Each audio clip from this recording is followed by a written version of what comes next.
Well, hey fans, welcome back to another movie review, and today we're talking about Kingdom of the Planet of the Apes. So before I get into my review, I'd like to thank the sponsor for this video, MoviePass.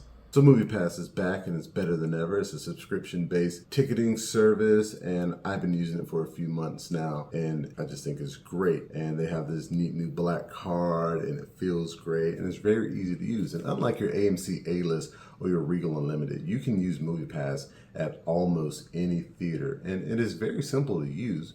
They now go off of a points-based system, so you pay every month, and that will vary depending on the market that you live in, and you'll get a certain amount of points to use for movies. And the price in terms of points for the movies varies depending on the day of the week that you go to the theater, the time of the showing, and how recently the movie has been released. So what you'll do is you'll go into the app, you'll click the movie that you want to see, unlock the card, and then pay. And you can also pick the online option for just a few more points if you don't want to wait in line.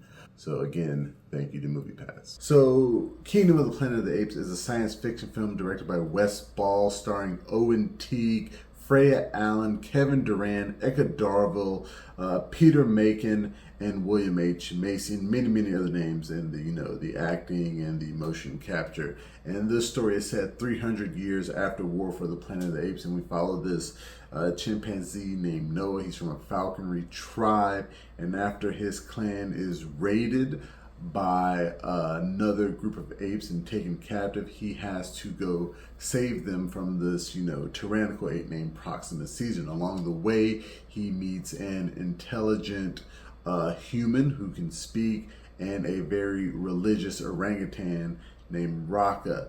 And they, of course, decide to team up to, save his family. I have to say, I really enjoy the Planet of the Apes series. I've seen every one of them in theaters. Just the visual effects in these movies are stunning, and they continue to be stunning.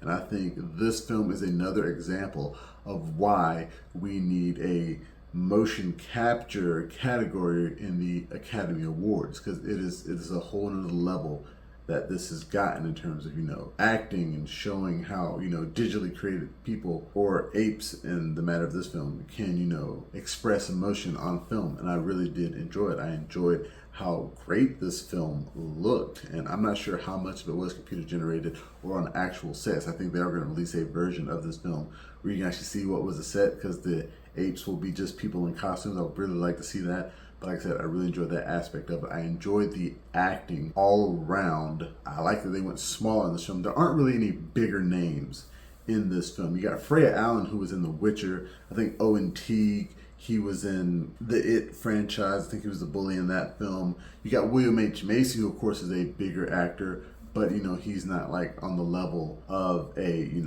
what James Franco was and Frida Pinto was when that first movie came out, or what a Woody Harrelson was when the third movie came out. So, the biggest actor kind of in this movie is really Kevin Durand, and even he's not like a big name actor. He's just well known. He does a lot of roles. And like I said, I enjoyed the acting in this film. My favorites would be Kevin Durand as Proximus Caesar. I really liked the way he portrayed that ape, an ape who's craving knowledge, who knows his mortality, who knows that he's not going to be around forever. And to increase the power of apes on the planet, they need to get access to the human technology that is still scattered around. They need to learn how to use that so they can recreate it, so that apes can continue to be the dominant species. And my second favorite character is Raka, portrayed by Peter Macon. He is the spiritual religious orangutan that Noah meets on his journey. And the way that character is portrayed, I really enjoyed. He was a highlight of many of the scenes, quite comical in his assessment of Caesar's teachings in the world around him. And in terms of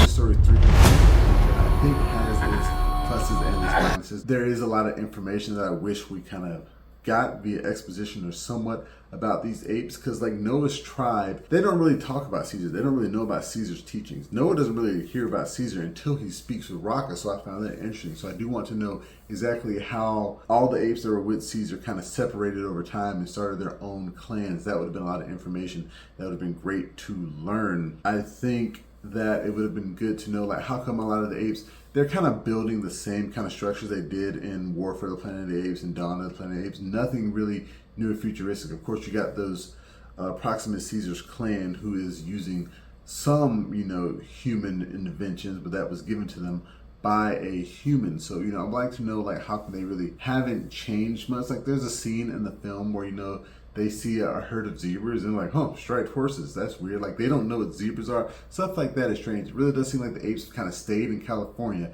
and haven't gone further east, even though this virus has taken over the whole world. So therefore, apes around the entire world should have gained intelligence. But like I said, we only know about these apes in this general area of the United States. We don't know what's going on in the rest of the world. And I do believe that we're kind of going to lead into that in future films with the way that this film ended. So, like I said, 300 years in the future is a plus, although I would have liked to have known more about what happened in between. Getting back to Proximus Caesar, who's one of my favorite characters, he's not related to Caesar at all. He's just kind of taken on that name. And I would have liked to see more of, like, Caesar's line and, like, how it's kind of almost been forgotten. He's almost like a mythical ape at this point, since, he's basically started this whole ape religion. The fact that his his window in his attic room in the first movie is now like their spiritual symbol. Like, Raka was wearing it as a necklace, and I did enjoy that. But I think, having more of Caesar's lineage still be a part of this film. And, like, if Proximus Caesar was a descendant of Caesar and he's kind of gone the opposite way of his ancestor, I think that would have been a lot more interesting than just having some guy take on the name. Because Caesar, in the last film, spoiler alert, Caesar did die in War for the Planet of the Apes. His son Blue Eyes also died, but his youngest son Cornelius, who was born in that movie, was still alive and was able to carry on that name. So I thought that was the way that we were going. Like, this 300 years later, and some of his descendants have not quite kept up with his teachings of, apes together strong, but, we don't necessarily want to hurt the humans. We just want our own autonomy.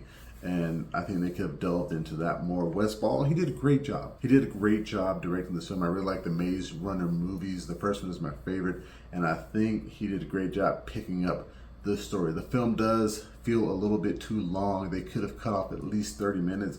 There were scenes that seemed stretched out that I was getting a little bored. It wasn't really until they got to Proximus Caesar that things did pick up for me. But overall, a terrific job by Wes Ball.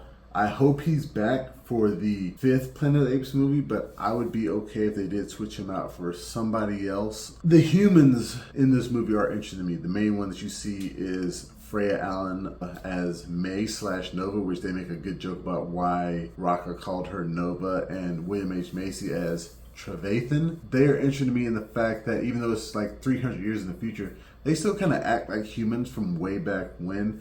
I don't really get the sense of that 300 years has passed for the humans. They make some allusions to where the humans who have survived the virus and kept their intelligence, which the virus when it first got out killed most humans, and the humans that survived eventually lost their intelligence and their speech. So it looks like an even smaller faction of humans kept their intelligence.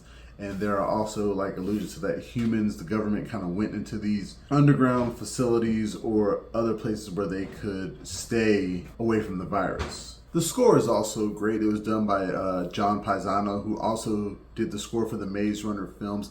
And I like the notes of, like, the original Planet of the Apes movies, like the really old ones that he's kind of tossing in there. It really does give a great sense of, scope and wonder to this world. The cinematography looks great. The fact that, you get these beautiful waterfall and mountainous landscapes only for it to pan out and for you to realize that these are actually buildings that have been overrun by vegetation.